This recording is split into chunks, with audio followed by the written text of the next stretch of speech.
Hey everybody, this is Tom again in Western North Carolina, near the John C. Campbell Folk School.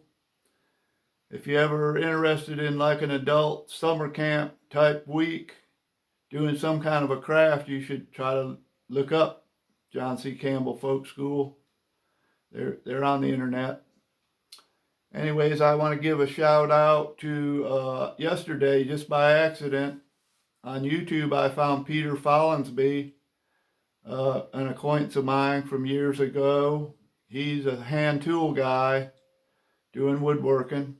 Anyways, give him a look.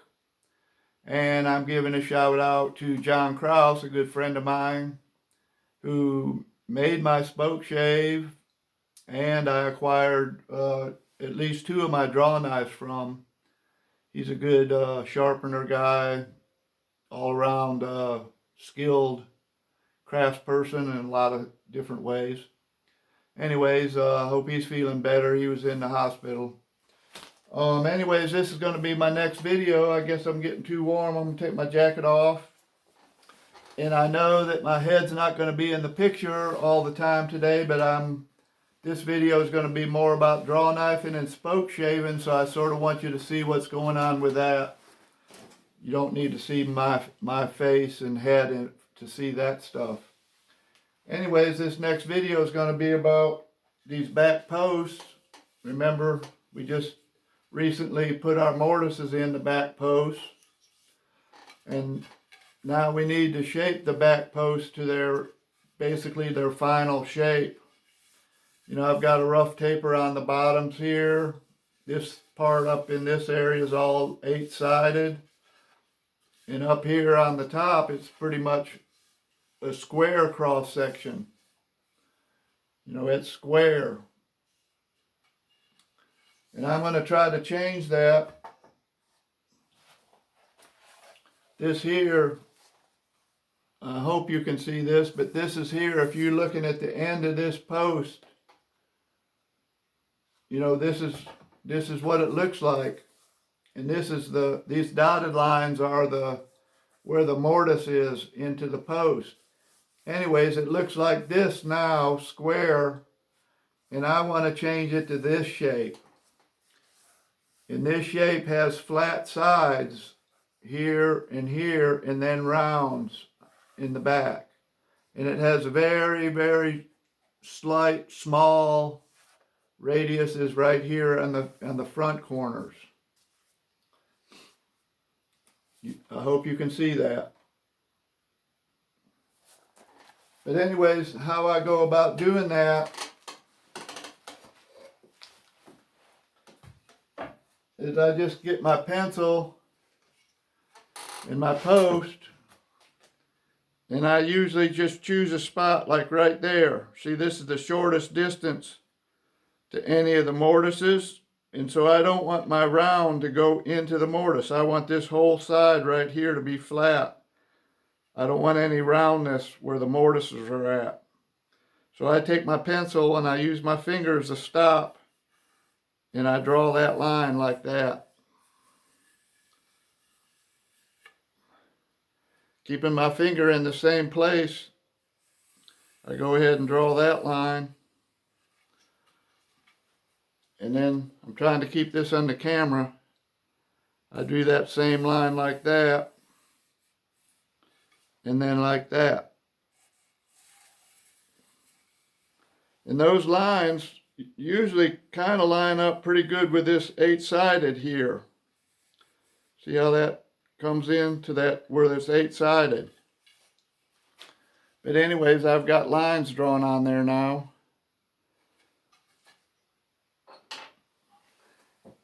And I just go to my shaving horse, and I'm going to use a draw knife to connect those 2 lines and take these corners off.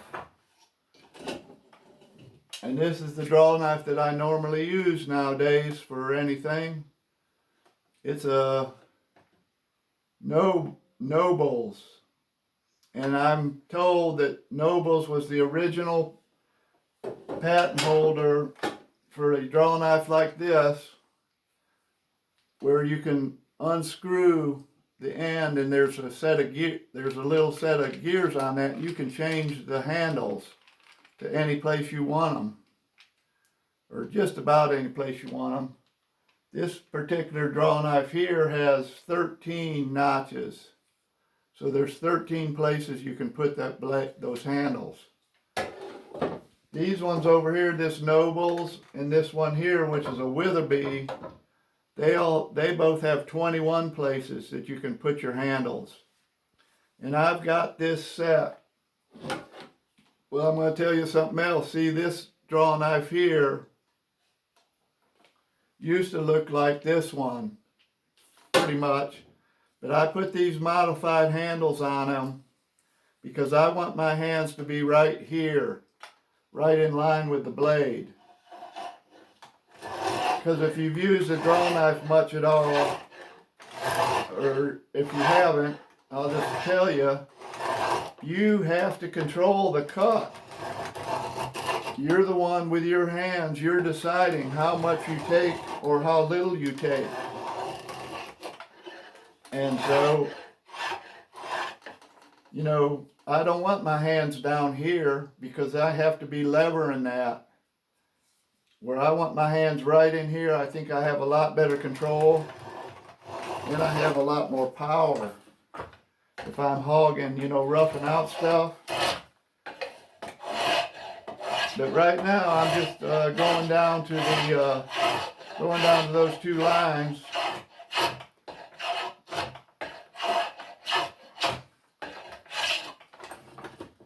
And I'm just doing this part with a draw knife because I'm just wasting off wood. But you gotta remember, when you're running a draw knife, you're in charge of the depth of cut, and you have to, every stroke you take is an experiment. Hopefully, if you have good wood with good straight grain, you don't run into many difficulties. But you got to be able to stop if you need to. Now you also have to be aware that where this bend is a place where you can get into difficult grain because of the bending. You've got some grain that's crinkled up and stuff in there, so you got to be very careful in this area to not get a tear out or something. But anyways, this draw knife, you can see, maybe I've got the handles on this draw knife set for what I call flat side down. This being the flat side of the draw knife, this being the bevel side. I've got this rigged up for flat side down.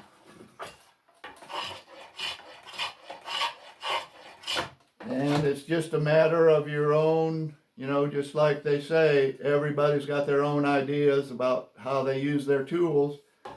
This particular tool I've set up for flat side down. And if you're doing flat side down, you want this back side, this flat side, to be perfectly flat right out to the very cutting edge.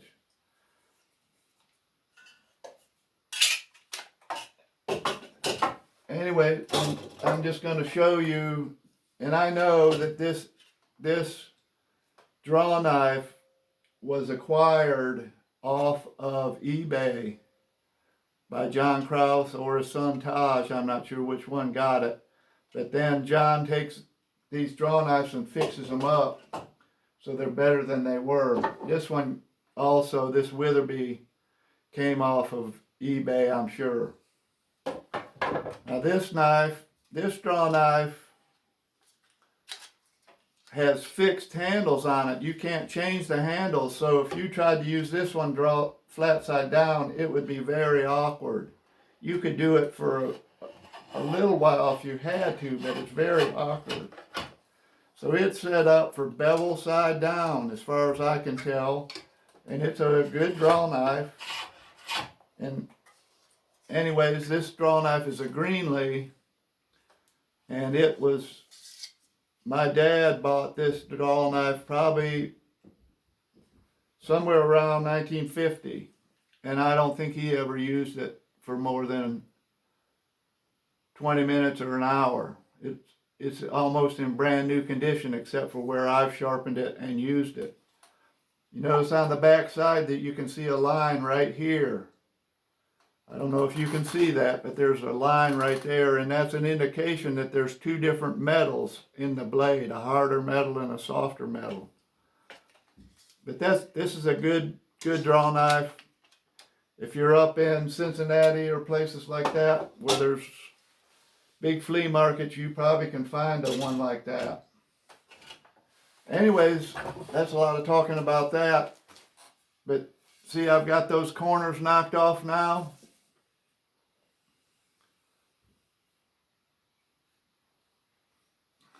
But I'm going to switch over to the spokeshave now because I want to have a controlled cut. And the difference between a draw knife and a spokeshave is a spokeshave is kind of like a plane in that it has a certain amount of blade sticking out, and that's basically all the amount of wood you can take. You don't have to control it as much as you do a draw knife.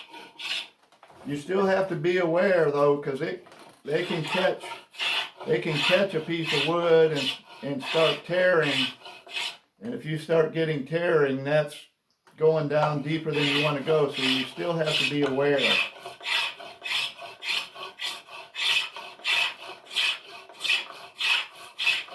This spokeshave I'm using was, handmade basically by John Krause. It's got a hardened blade in it. I think it's A2. I can't remember exactly what he used.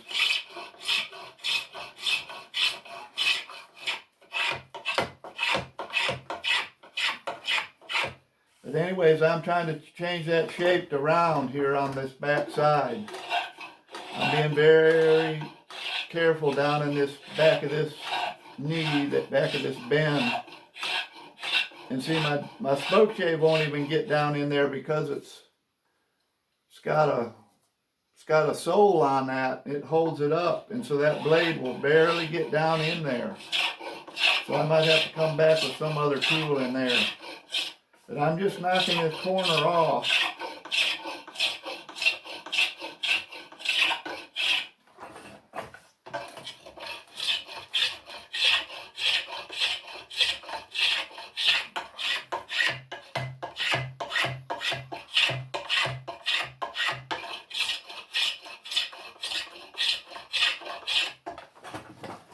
Go back over on this side.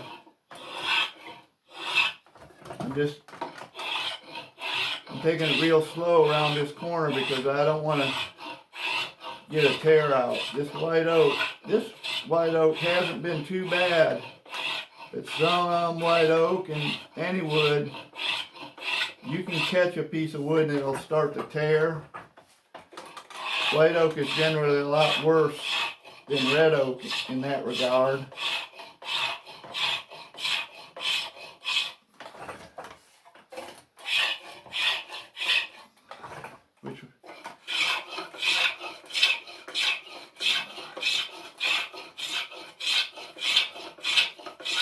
I'm just taking many, many very light cuts to round that over.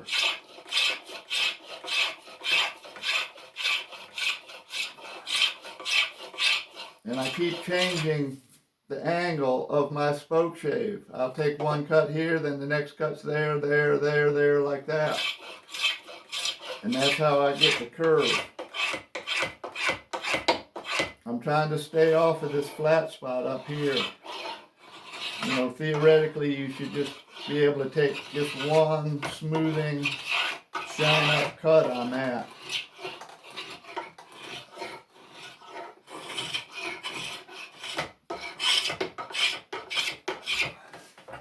And I'm moving to this.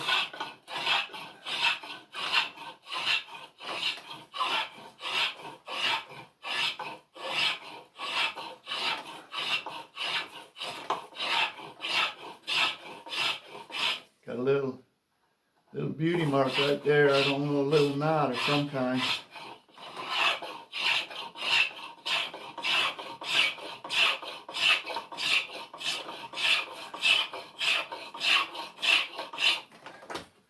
that reminded me, I don't know why, but this log that I'm working on, a guy by the name of Tyler Jenkins gave it to me. He's a equipment operator guy, got his own little business, and he was clearing some land for a man, and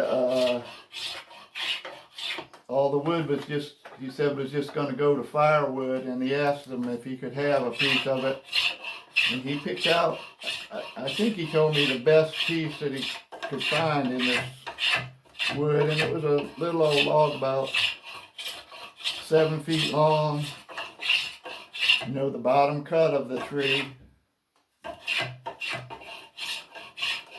and it was all right. I got 5 chairs going right now out of it. You know, it was wasn't very big, 16 inches maybe. But I'm working on 5 chairs right now, and I think 2 others have already been made. That'd be 7 chairs out of that little log. Okay, so see, I got that pretty smooth round on the back now. So I'm going to just barely touch these front corners.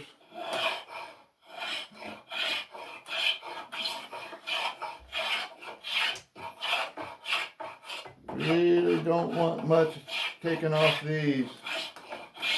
It's very easy to take too much. I'm trying to take a cleanup stroke off this flat side. There we go.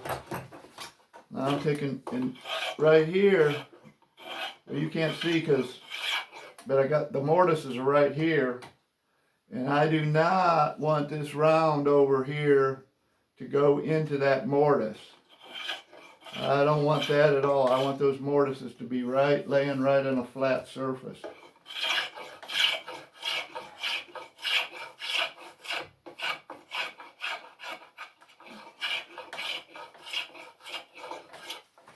Okay, now, see, I've still got some pencil marks from when I chopped those mortises, so I'm taking just the smallest cleanup cut I can take right on this flat. There, I just got all the pencil marks out.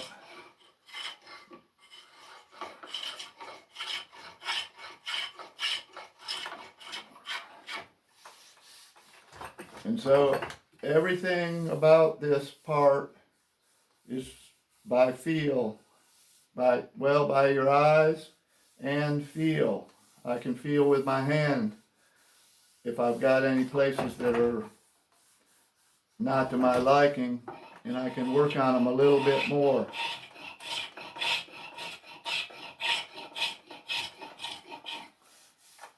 If you notice, I'm back and forth with this spokeshave.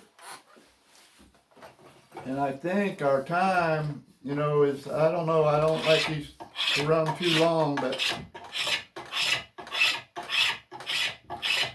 now I've just switched down here. I've still got marks there for my taper, so I'm just quickly going over this area with my spokeshave to try to get these tapers smoothed up. I scored with some good loads of firewood this week. Let's see, it's about April the 24th or 5th right now. And it's just barely, it's still some cold weather. It was pretty cold the other day. And it's running out of time to get next winter's firewood in. Got a splinter in my thumb, I think, somewhere. Just one of them little bitty ones. That's all right. Anyways, I think we're kind of running out of time now, but I would just continue on with my spokeshave and make this area round.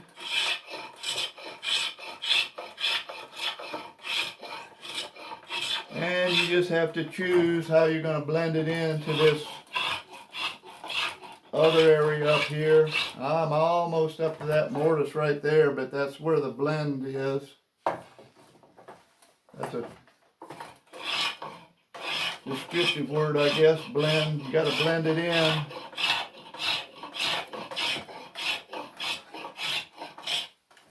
But anyways, this is a flat-bladed spoke shave. This is another spoke shave that I used to use for a long time. AMT, they're out of business. I think that was American Machine Tool. But see, this one has adjusters on it. And I put a what do you call it, aftermarket blade in there. Hawk, H-O-C-K or H or something. That's a Hawk blade in there. It's way thicker. It's about twice as thick as the normal blade. And it's A2 hardened steel, tool steel. And then the ones you're going to find in the flea market more likely are like this. They don't have the adjusters. You have to use a little hammer of some sort to adjust them. But anyways, I think in the last video I showed you an article in the magazine you can look at to try to get these to work better. Anyways, I guess that's about all I'm going to show you. It's been about 20 minutes, I think. And that's enough for you guys to listen to me. I'm going to keep splitting some wood. My goal is to split one piece a day every morning. That usually ends up being more than one piece, but that's just sort of my goal. If I go out early in the morning, it's still cool enough and I can split one piece. And then eventually I'll have that wood all split up. Anyways, I don't know what else to say, but I hope you are enjoying yourself and getting over the pandemic. Sorry about my pandemic haircut. It's pretty bad, but anyways, thanks for watching. I'm thankful for what I have here, and I hope you can be thankful. See you next time.